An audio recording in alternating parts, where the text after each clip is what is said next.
Captain June Kim stood tall on the bridge of the Earth exploration vessel Pathfinder. His dark eyes were fixed on the main screen. The alien space station grew larger as they got closer. It looked like a giant silver wheel spinning slowly in the darkness of space. "Captain, they're hailing us again," said Min Park from her communication station. Her fingers moved quickly over the glowing panel. June nodded. "Put them through." The screen changed to show a thin, pale alien with large, purple eyes. Its skin looked almost clear, with blue veins visible underneath. "Greetings, Earth vessel. This is Ambassador Tor of the Galactic Confederation. Please follow the guidance signals to your docking port. We are eager to welcome you to the first interspecies summit." "Thank you, Ambassador. We're honored to be here," June replied with a small bow of his head. The alien seemed to study him for a moment. "We have prepared special quarters for your unique biological needs. Please inform us if they are not sufficient." When the screen went dark, June turned to his science officer. Dr. Hannah Park stood nearby, her eyebrows raised. "Did that sound strange to you?" June asked. Hannah nodded. "Very strange. What unique biological needs do we have?" "Let's find out," June said. He pressed a button on his uniform. "All senior officers, meet in the conference room in 15 minutes. We're about to make history." The Pathfinder docked smoothly with the huge alien station.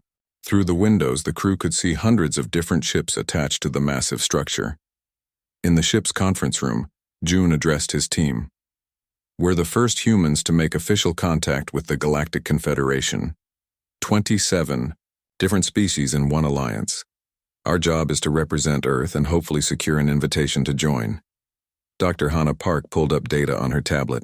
"The Confederation contacted us because they detected our faster-than-light test flights last year. Their message said they welcome all peaceful spacefaring species." Engineer Daeho Lee spoke up. "Captain, the docking seal is secure, but their atmosphere readings are different from what we expected. They're keeping the oxygen level at only 15% where we're docking. That's breathable, but barely," Security Officer Jin Song noted. "It's like being high up on a mountain." "Let's not complain on our first day," June said. "We've trained for this.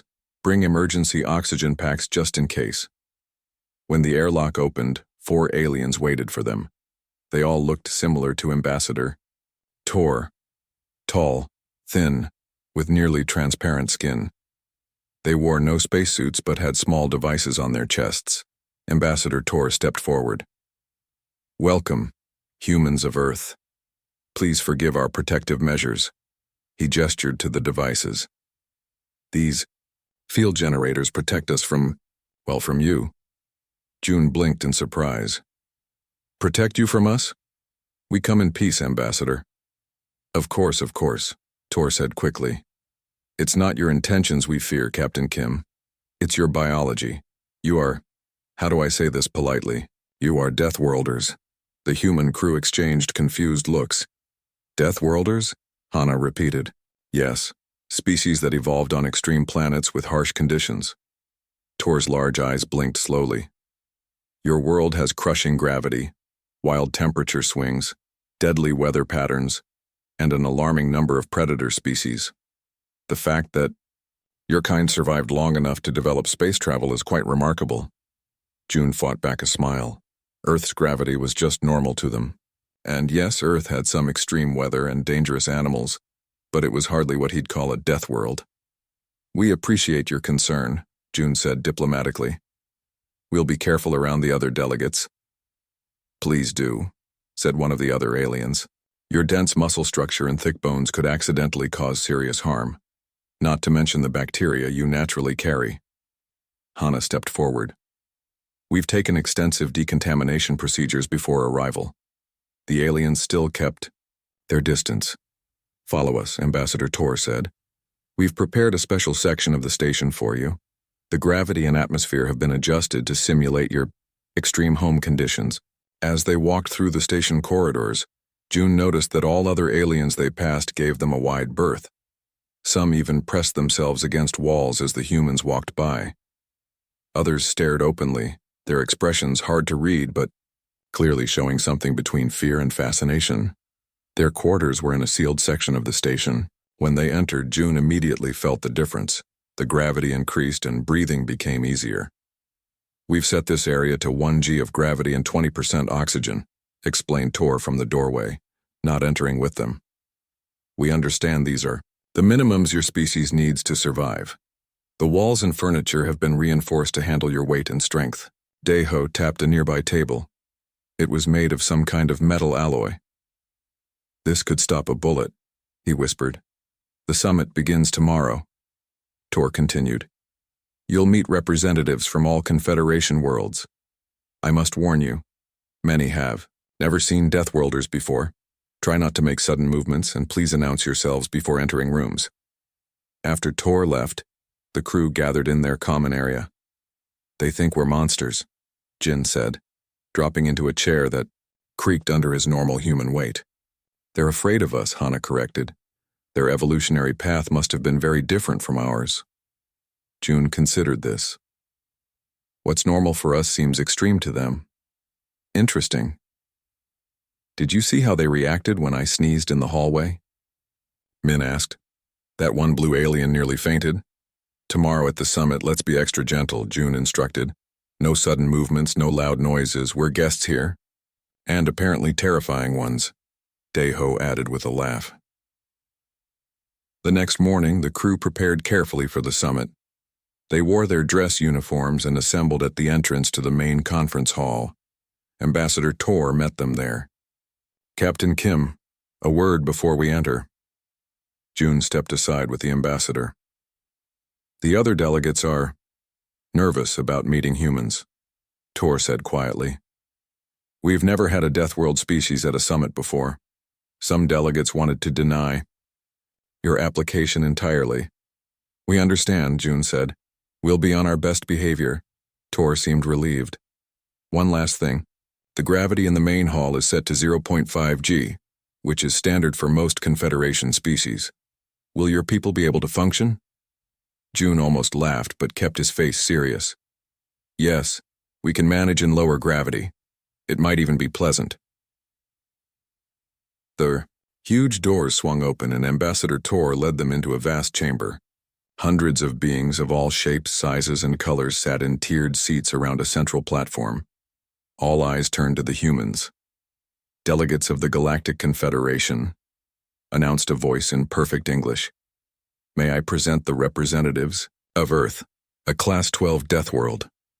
A collective gasp went through the crowd. Some delegates leaned forward to get a better look. Others shrank back in their seats. As they walked to their designated area, June noticed their section had separate air vents, stronger chairs, and a subtle barrier that seemed to isolate them from the nearest delegates. "What's a Class 12 Deathworld?" Hana whispered. "I'm guessing it's not a compliment," June whispered back. They took their seats as the summit officially began. June looked around at the gathered aliens.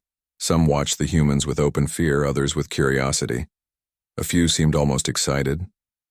Interesting, June thought. For all their advanced technology and space travel, these aliens had never met anyone like humans before. Earth, their normal, average home, was something extraordinary to these people.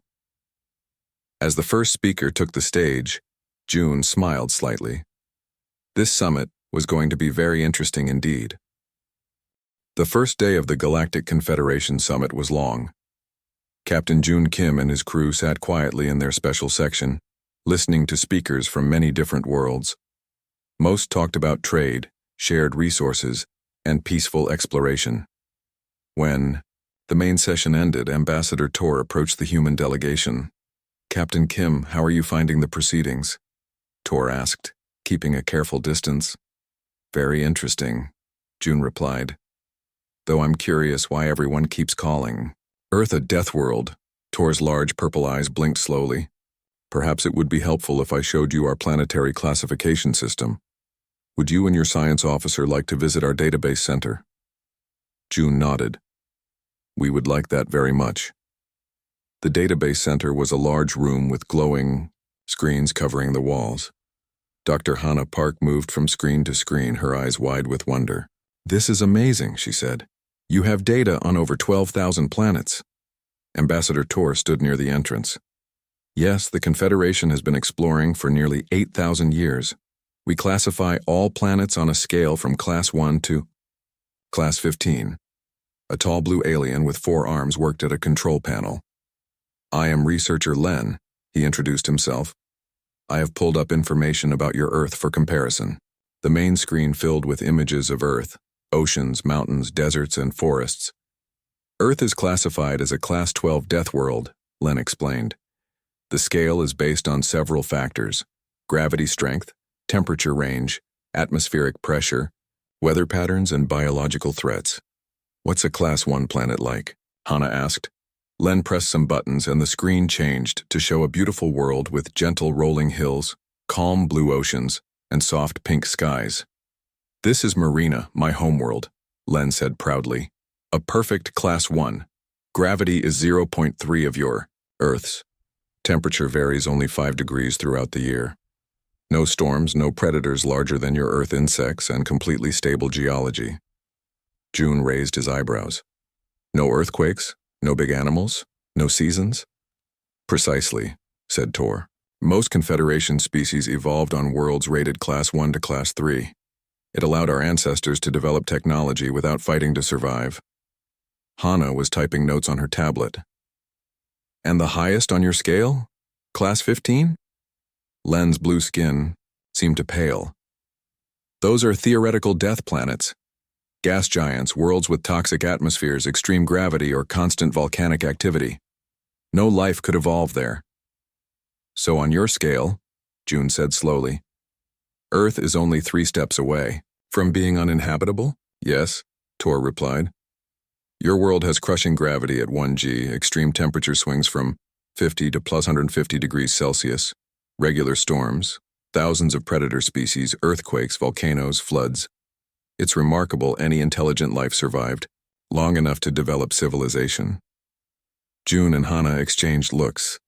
By human standards, Earth was a perfectly pleasant planet. Not too hot, not too cold, just right for human life. But to these aliens, it was a nightmare world. Back in their quarters, June called a meeting with his crew. So that's why they're afraid of us, Deho said after June explained. They think we're super beings because we come from a hard planet. Exactly, Hana agreed. Their species never had to evolve thick bones, dense muscles, or efficient respiratory systems. They never faced predators or harsh weather. Security Officer Jin leaned forward. Should we tell them Earth is actually quite nice? Let's observe more first, June decided. Tomorrow is the technical exchange session. Deho, you'll join me. Let's see what we can learn about their technology. The next day, June and Deho entered the engineering conference room. 6 alien engineers sat around a large table, discussing space drive technologies. They fell silent when the humans entered. Welcome, said a small green alien with 3 eyes. I am Chief Engineer Vox. Please join us. Carefully. Deho took a seat in one of the reinforced chairs prepared for humans. As he sat down, there was a small cracking sound. The aliens all jumped back in alarm. Sorry, Deho said quickly. I didn't break anything. The chair was fine, but the aliens looked nervous. Chief Engineer Vox slowly returned to his seat. We were discussing improvements to gravity stabilizers, Vox explained. Small fluctuations in gravity can cause serious injuries to most Confederation species. How small are we talking about? June asked. Changes of more than 0.05 G can cause bone fractures in many species, Vox said. Our ships must maintain extremely stable artificial gravity. Just then, the station's engines changed pitch slightly. The gravity in the room fluctuated, becoming about 10% lighter for a moment.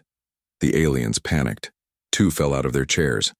One grabbed the table edge with all 4 of his hands. Another pressed an emergency button on her uniform. June and Deho had barely noticed the change. Are you both all right? Vox asked in shock, seeing the humans sitting calmly. Yes, we're fine, June said, confused by their reaction. Remarkable, Vox whispered. You didn't even flinch during a Class 2 gravity event. Before they could continue, alarms began to sound. Red lights flashed in the corridor. "Fire in Section 12, announced a voice over the speakers. "All personnel evacuate immediately." The alien engineers moved quickly toward the exit, but they were careful, not running. June and Daeho followed. In the hallway, they saw smoke coming from a panel in the wall. A small electrical fire had started. The aliens were keeping their distance, waiting for emergency teams. Without thinking, Daeho stepped forward, grabbed a fire extinguisher from the wall, and put out the small fire in seconds. When he turned around, the aliens were staring at him with wide eyes. "You approached the fire," one said in amazement, "and breathed the smoke?" "It was just a small electrical fire," Daeho explained. "Nothing dangerous." "Nothing dangerous," repeated Vox slowly. "You truly are Deathworlders." Later that day, June stood with Ambassador Tor, watching repair crews fix the damaged panel. "Your engineer saved us at least an hour of waiting for the fire suppression team to arrive in protective gear," Tor said. "We are grateful." "It was nothing," June replied. "On our ships, everyone is trained to handle small emergencies." Tor seemed thoughtful. "Captain Kim, I must ask you something. Do all humans share this resilience?" "Pretty much," June said. "We come in different shapes and sizes, but we're all from Earth." "I see," Tor said quietly. "The Council will want to know this." "Is that good or bad?" June asked. "I'm not sure yet," Tor admitted. "Some fear your kind. Others see opportunity." As they spoke, Commander Zill approached. He was the station's security chief, a stocky alien with gray skin and black eyes. "Captain Kim," Zill said stiffly, "I must inform you that your crew will be under observation for the remainder of the summit." "May I ask why?" June asked politely.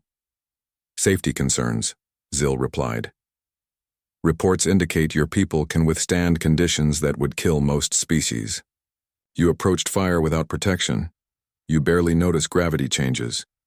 One of your crew was seen lifting a supply container that would normally require a mechanical loader. We're just doing what comes naturally to us," June explained. "Exactly," Zill said, his voice cold. "What comes naturally to you could be deadly to others. Remember that, Captain." As Zill walked away, June turned to Tor. "He doesn't like us much." "He fears what he doesn't understand," Tor replied. "Give him time." June watched the other delegates in the hallway. Most still kept their distance from the humans, but now there were looks of curiosity mixed with the fear. Word was spreading about the strange Deathworlders who could touch fire and ignore gravity shifts. "Tomorrow is the cultural exchange," Tor said. "Perhaps that will help others understand your species better." June nodded, but he wasn't sure. "How do you explain to people that your normal is their nightmare?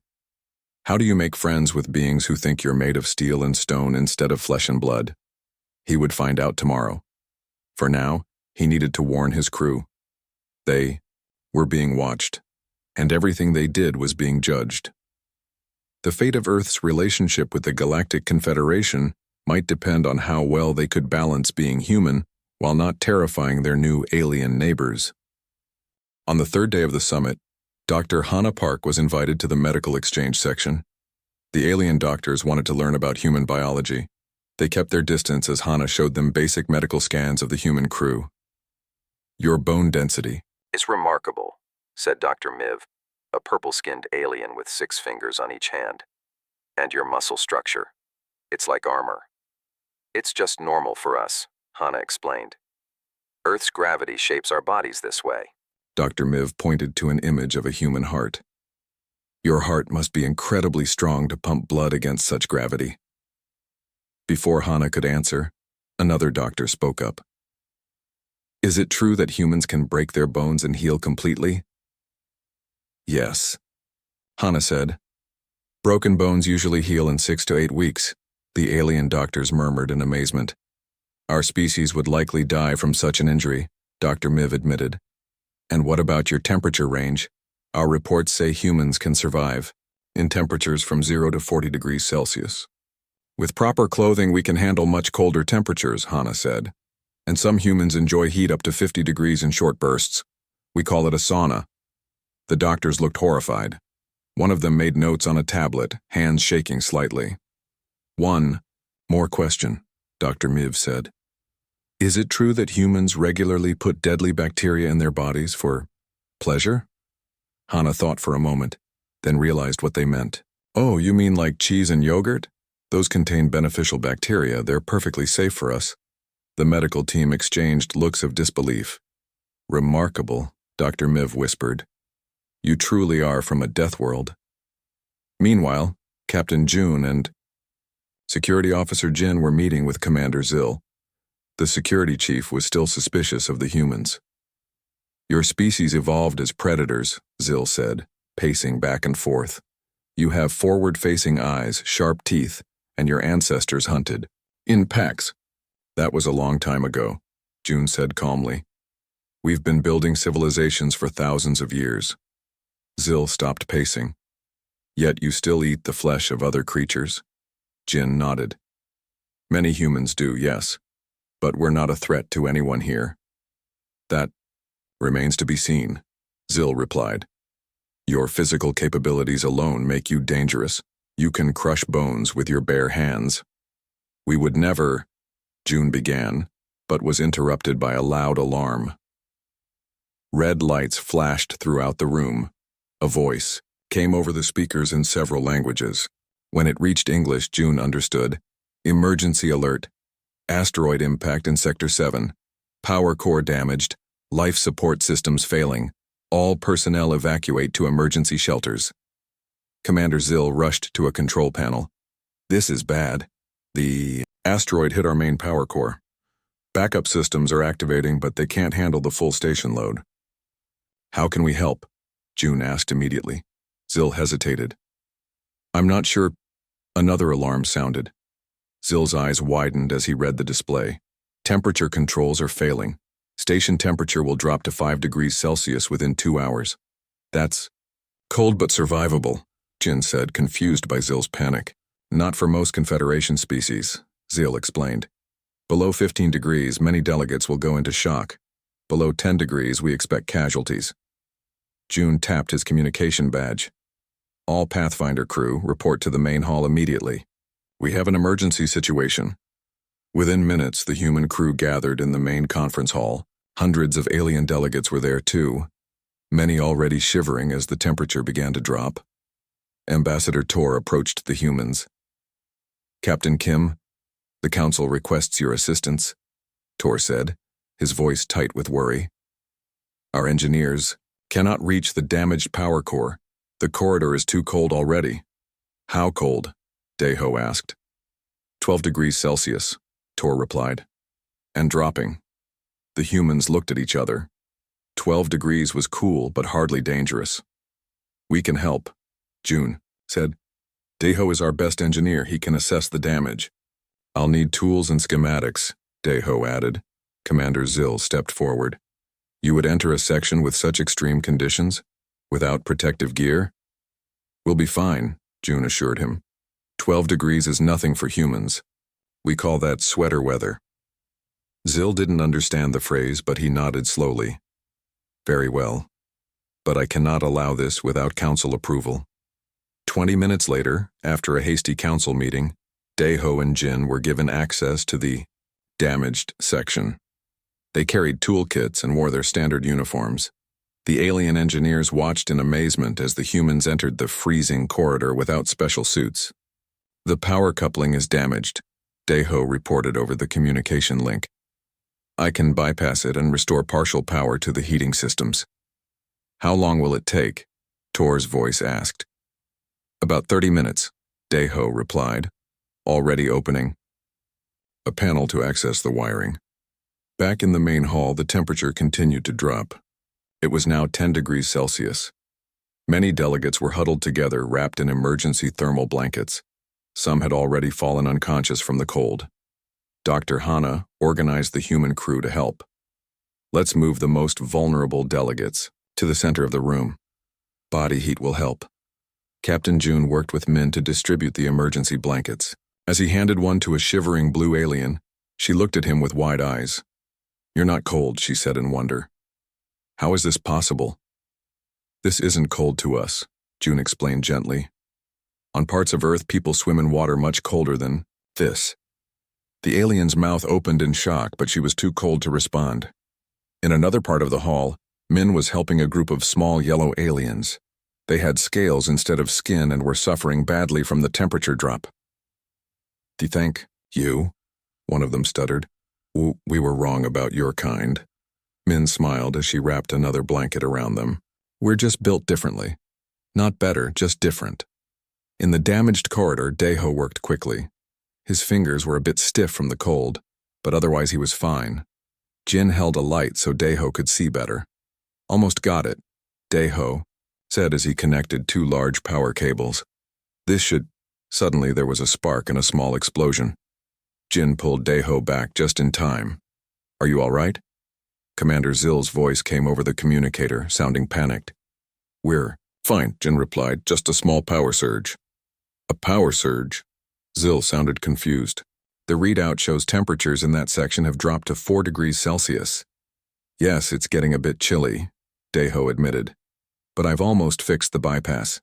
Give me 5 more minutes. The aliens monitoring the communication fell silent, unable to comprehend how the humans could function in such extreme conditions. 5 minutes later, Deho made the final connection. Lights flickered, then grew stronger. A hum filled the station as power began flowing again. Power restored to emergency systems, Deho reported proudly. Heating should be working now. A cheer went up from the control room. Ambassador Tor's voice came over the communicator. Engineer Lee, Security Officer Song, the Confederation owes you a great debt. Please return to the main hall immediately. When Deho and Jin returned to the main hall, they were surprised to see many delegates standing, applauding as they entered. The temperature was already rising, now back to 15 degrees. Captain June met them with a smile. Well done, both of you. Ambassador Tor approached, followed by several council members. Even Commander Zeal was there, looking at the humans with a new expression. Not fear, but respect. The council has witnessed something remarkable today, Tor announced. When faced with conditions we consider life-threatening, you acted as if it were nothing. You have saved many lives. An elderly council member stepped forward. Perhaps we have misjudged the meaning of Deathworlder. Today that term becomes a badge of honor. June looked around the room. The aliens no longer shrank away from the humans. Instead, they watched with curious eyes, some even moving closer. 1. We're just doing what anyone would do, June said. Helping others in need. Not anyone, Commander Zill said quietly. Only those who evolved on a world that taught them to be strong. He hesitated, then extended his hand in the human gesture of handshake that he must have studied. Thank you. June shook his hand gently, careful not to squeeze too hard. It was a small gesture, but it meant everything. The first barrier had fallen. The Deathworlders had shown they could be protectors, not just potential threats. As the station continued to warm up, Dr. Hana joined them. I think our definition of extreme conditions might need some discussion, she said with a smile. Indeed, agreed Ambassador Tor. I believe we have much to learn from Earth and its remarkable people. The day after the crisis, everything changed. The human crew no longer faced fear or suspicion when they walked through the station. Instead, alien delegates nodded respectfully or even approached them to express thanks. Captain June Kim was invited to meet with the High Council of the Galactic Confederation. Ambassador Tor escorted him to a large chamber where 7 aliens sat around a semicircular table. Captain Kim, said the head counselor, a tall being with silvery skin and wise eyes. We have much to discuss after yesterday's events. June bowed, slightly. My crew was happy to help, Counselor. Please sit. The head counselor gestured to a chair that looked much more comfortable than their previous accommodations. What your people did was more than just help. You showed abilities that have changed our understanding. June sat down, curious. In what way? The council members exchanged looks.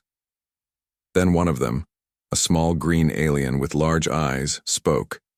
Up, Captain, we've granted your science officer access to our full database of charted worlds. The implications are significant. Meanwhile, Dr. Hannah Park was deep in the database center. Researcher Len had given her full access to the Confederation's star charts and planetary surveys. What she discovered was astonishing. This can't be right, she muttered, scrolling through the data. What have you found? Len asked, peering over her shoulder. According to this, the Confederation has only explored about 2% of the galaxy, Hannah said. That's correct, Len confirmed. In 8,000 years of space travel, we've charted approximately 12,500 star systems. But why so few? Hannah asked. With your faster-than-light technology, you could have explored much more. Len's blue face turned a deeper shade. Most star systems contain planets that are unsuitable for Confederation species. Hannah looked back at the screen, understanding dawning on her face. You mean most planets are like Earth? Or harsher? Exactly, Len admitted. About 75% of planets fall into classes 9 through 15 on our scale. We cannot safely explore or settle such worlds.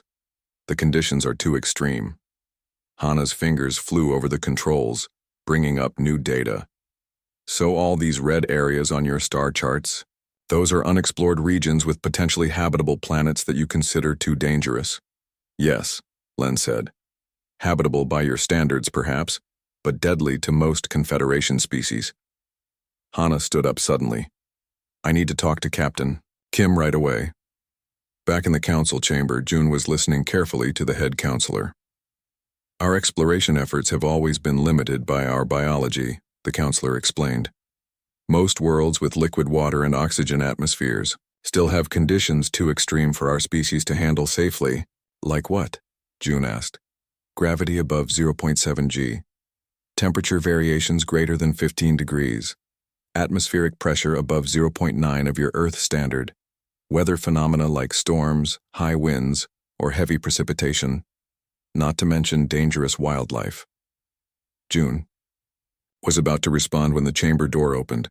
Hannah rushed in, followed by an apologetic researcher, Len. Captain, you need to see this, Hannah said, holding up her tablet. I've been reviewing their exploration data. The head counselor nodded. Please, Dr. Park, share your findings with all of us. Hannah connected her tablet to the room's main display. A galactic map appeared with small areas highlighted in green and vast regions colored red. The green areas are what the Confederation has explored and settled, Hannah explained. The red areas are regions they consider too dangerous, but look at this. She tapped some controls and blue dots appeared throughout the red areas. These blue dots represent planets with conditions similar to Earth. Planets that would be perfectly habitable for humans. There are thousands of them, maybe tens of thousands, just waiting to be explored. The council members murmured among themselves. The head counselor leaned forward. Dr. Park, are you suggesting that humans could explore these worlds when we cannot? Not just explore, Hannah said excitedly. We could help the Confederation expand into regions of space you've never been able to reach before. Ambassador Tor stood up. This would be unprecedented. A partnership where humans serve as the pathfinders for the Confederation? More than pathfinders, said another counselor. They could establish outposts on worlds too harsh for our kind. Create safe zones where we could visit using protective measures. June looked at the map, suddenly understanding the full picture. You're talking about humans becoming the bridge between the Confederation and all those death worlds out there. Precisely, the head counselor said. In exchange for membership in the Confederation and access to our technology, Earth would lead our expansion efforts into previously unreachable regions. Hannah and June exchanged looks. This was far more than they had hoped for when they arrived at the station. Not just membership in the Galactic Confederation, but a special role that only humans could fill. Later that day, the council called for a special session of the full summit. All 27 species gathered in the main hall. This time, the human crew was invited to sit on the central platform alongside the council members. The head counselor addressed the gathered delegates. Friends, we stand at a historic moment. For millennia, The Confederation has been limited by our biological capabilities. Vast regions of our galaxy remained closed to us because we evolved on gentle worlds. The counselor gestured to the humans. But today we welcome those who can go where we cannot. Our new friends from Earth, a world we classified as a death world, have shown us that what we feared as dangerous, they consider normal. Captain June stepped forward when invited to speak. He looked out at the hundreds of alien faces watching him. The people of Earth are honored by your proposal, he said.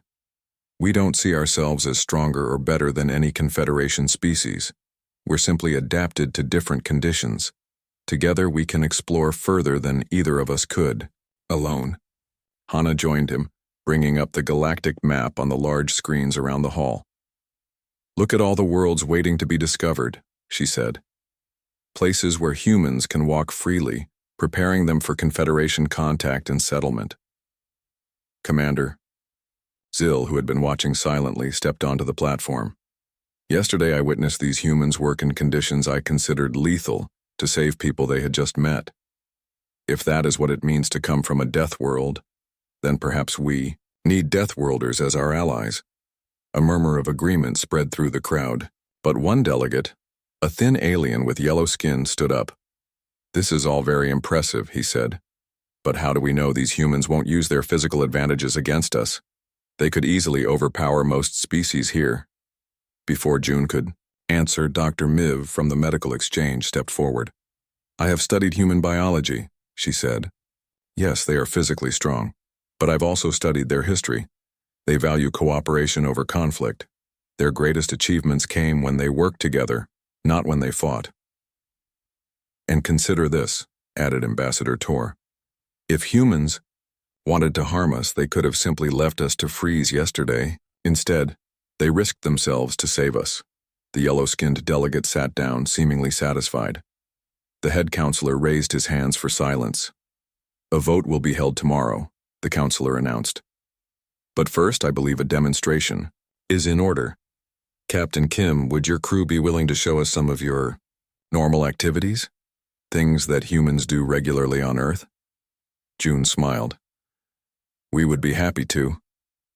That evening, the human crew put on a demonstration in the station's largest open area. They lifted weights that made the aliens gasp. They ran at speeds that seemed impossible to beings evolved in lower gravity. Min demonstrated cooking with actual fire, causing several delegates to back away nervously. Daeho showed how humans could hold their breath for minutes underwater, using a clear tank brought from their ship. Jin demonstrated basic self-defense moves that showed both human strength and control. Throughout it all, Dr. Hana explained that these were ordinary capabilities for humans, not special talents. By the end of the demonstration, many delegates were watching in admiration rather than fear. As the event concluded, Commander Zill approached June. You know, he said quietly, when you first arrived I thought your kind were monsters. Now I see you differently. How do you see us now? June asked. Zill looked around at the impressed delegates, then back at June. As necessary, he said simply. The galaxy is a much harsher place than we wanted to believe. Perhaps we need those who evolved in harsh conditions to help us face it. June nodded, understanding the shift that had taken place. In just a few days, humans had gone from feared Deathworlders to valued allies. Tomorrow's vote would formalize it, but the change had already happened in the hearts and minds of the Confederation species. The so-called weakness of humans, their evolution on a death world, had become their greatest strength. 6 months had passed since the summit. The Earth exploration vessel Pathfinder looked very different now. Confederation engineers had added new technology to the human ship, faster engines, better sensors, and advanced communication systems. Captain June Kim stood on the bridge looking at the planet on the main screen. Scan complete, Captain, reported Min Park from her station. The planet has Earth-like gravity, oxygen atmosphere, and liquid water. Temperature range is 0 to 35 degrees Celsius. Perfect for us. And completely terrifying for our guests, June said with a small smile.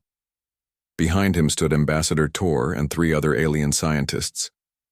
They wore thin, protective suits and looked nervous as they studied the planet. "Are you sure it's safe to land there?" asked Tor, his large purple eyes wide with concern. "Absolutely," June assured him. "By human standards, this is a very gentle world. No dangerous predators detected, mild weather patterns, stable geology. But the gravity is 0.95 g, one of the scientists said, and those white things in the atmosphere. What are they?" "Just clouds," Deho explained as he entered the bridge. "Water vapor. They might produce light rain, but nothing serious." The aliens exchanged worried looks at the word rain. "Water, falling from the sky," one whispered. "How do you survive such things?" Deho tried not to laugh. "We get wet, then we dry off." The Pathfinder landed in a large field surrounded by forests. The planet had been classified as Class 11 by Confederation standards, a deadly death world too dangerous for their species to explore. But to the human crew, it looked like a beautiful spring day on Earth. As the landing ramp opened, fresh air filled the airlock. The human crew stepped out confidently. The alien scientists followed slowly, checking their protective gear repeatedly. "The air feels nice," Dr. Hannah Park said, taking a deep breath. "Reminds me of the mountains back home." "The ground is too soft," complained one alien scientist as his boots sank slightly into the grassy soil. "And these plant structures are unnaturally tall." He pointed to the trees. Security Officer Jin Song set up a perimeter around the ship. "All clear, Captain. No large animals within 1 kilometer. "Let's set up camp," June ordered. "Standard exploration protocol." The human crew moved efficiently, setting up equipment and shelters. They carried heavy gear without effort, dug into the soil with simple tools, and worked comfortably in the open air. The aliens watched in amazement, never straying far from the ship. By evening, the camp was ready. Deho had built a small fire, which both fascinated and terrified the alien scientists. "You create controlled combustion enough for comfort?" asked Tor, keeping a safe distance from the flames. "And for cooking," Deho explained, showing them the food he was preparing. "Plus, it keeps wild animals away, though there don't seem to be any dangerous ones here." "Your definition of dangerous concerns me," Tor said. As they ate dinner, dark clouds gathered overhead. The aliens became increasingly nervous. "Captain Kim," one scientist said urgently, "our instruments detect water, vapor condensing in the atmosphere. A precipitation event may be imminent." June looked up at the clouds. "Yes, it looks like rain is coming. Don't worry, we've set up waterproof shelters." But we'll be trapped underneath them," another scientist said in panic. "Only until the rain stops," Hannah explained gently. "It's just water. It won't hurt you." The first drops began to fall. The aliens rushed into their shelters, sealing the entrances. The human crew continued eating, unbothered by the light sprinkle. Min looked up at the sky, letting the raindrops fall on her face. "This is actually quite pleasant." "To us, yes," June reminded her. "Remember, this is terrifying for them." "What we find refreshing, they see as acid falling from the sky." The next morning, the exploration team ventured further from the ship. The rain had stopped, leaving the forest fresh and vibrant. Birds sang in the trees, and small animals scurried through the underbrush. "So much life," marveled Hannah, taking samples and readings. This planet could support human colonies easily. The alien scientist followed, scanning everything with their instruments. Despite their fear, curiosity drove them forward. They had never seen a death world up close before. "These readings are remarkable," said one scientist, a blue-skinned, being named Researcher Voss. "The biodiversity here exceeds anything on Confederation worlds. Competition drives evolution," Hannah explained. "On Earth, species constantly adapt to survive. It creates more diversity than on your gentler worlds." Suddenly, Jin raised his hand for silence. "Something's moving ahead," he whispered, pointing to a rustling bush.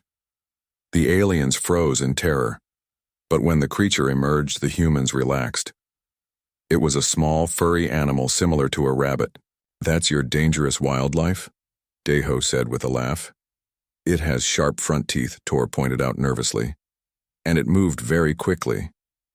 "It's an herbivore," Jin explained. "It eats plants, not people." The aliens didn't seem convinced, but they continued the exploration, now watching the ground carefully for more dangerous small animals. After 3 days on the planet, the team had collected extensive data.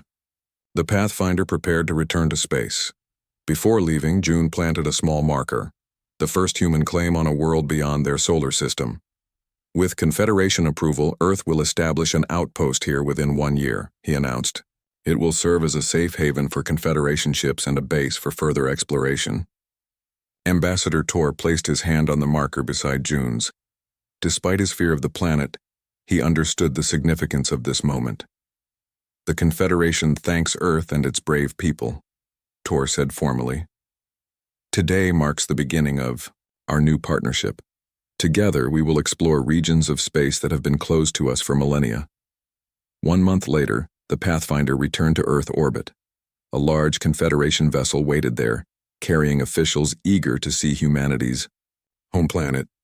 With proper protection, they could visit briefly, though Earth's conditions were challenging for them. In the ship's conference room, June met with the High Council representatives. A new agreement was being finalized. The Earth Confederation Exploration Treaty. "Your people have exceeded our expectations, Captain Kim," said the head counselor. "Reports from our scientists are full of praise for your crew's abilities in harsh environments." "We're happy to help," June replied. "The technology you've shared has already advanced our space program by decades." "A fair exchange," the counselor nodded. "Your strength for our knowledge." "There is one more matter," Ambassador Tor added. "The Council has created a new classification for humans. You are no longer listed as simply Deathworlders." "Oh?" June raised an eyebrow. "What are we now?" "Guardian species," Tor said proudly. "Those who can protect others in environments most species cannot endure." Later that day, June stood in a large dome built on Earth's surface. It had been designed to let the Confederation delegates experience Earth safely, with lower gravity and carefully controlled conditions. Through the dome's clear walls, he could see his homeworld: blue oceans, green forests, white clouds. To him, it was just Earth, the planet where humanity was born. To the aliens beside him, it was a terrifying death world of crushing gravity, extreme temperatures, and dangerous life forms. Ambassador Tor stood beside him, wearing his protective suit. Outside the dome, rain had begun to fall. A distant rumble of thunder caused several delegates to jump in alarm. "What was that terrible noise?" one asked in panic. "Just thunder," June explained. "Electrical discharge in the atmosphere, it's completely normal." "Normal," Tor repeated, shaking his head in wonder. "That's what amazes us most about humans. What terrifies us, you find ordinary." A young alien approached them, looking out at the rain with fascination rather than fear. She was from a new generation of Confederation citizens, one that had grown up learning about humans. "Is it true?" she asked June. "That human children play in the rain? And that you swim in your oceans, even though they contain thousands of different creatures?" "Absolutely true," June said with a smile. "Would you like to see? We've created a safe area where you can experience a light rainfall with Earth-normal gravity." The young alien hesitated, then nodded bravely. "Yes, I want to understand what it means to be from a death world." As they walked toward the experience chamber, Tor leaned closer to June. "She's the first of many," he said quietly. "Your people are changing how we see the galaxy. What we once feared, we now wish to understand." June watched as the young alien prepared to experience rain for the first time. Her face showed both fear and excitement. "You call this a death world?" June said softly, looking out at his beautiful home planet. "That's adorable." "Perhaps it is," Tor admitted. "But it created you. And for that, the Confederation will be forever grateful." Together, they watched as humanity's first steps as a guardian species began, bridging the gap between worlds once thought too dangerous to explore and the species now brave enough to visit them under human protection. The end.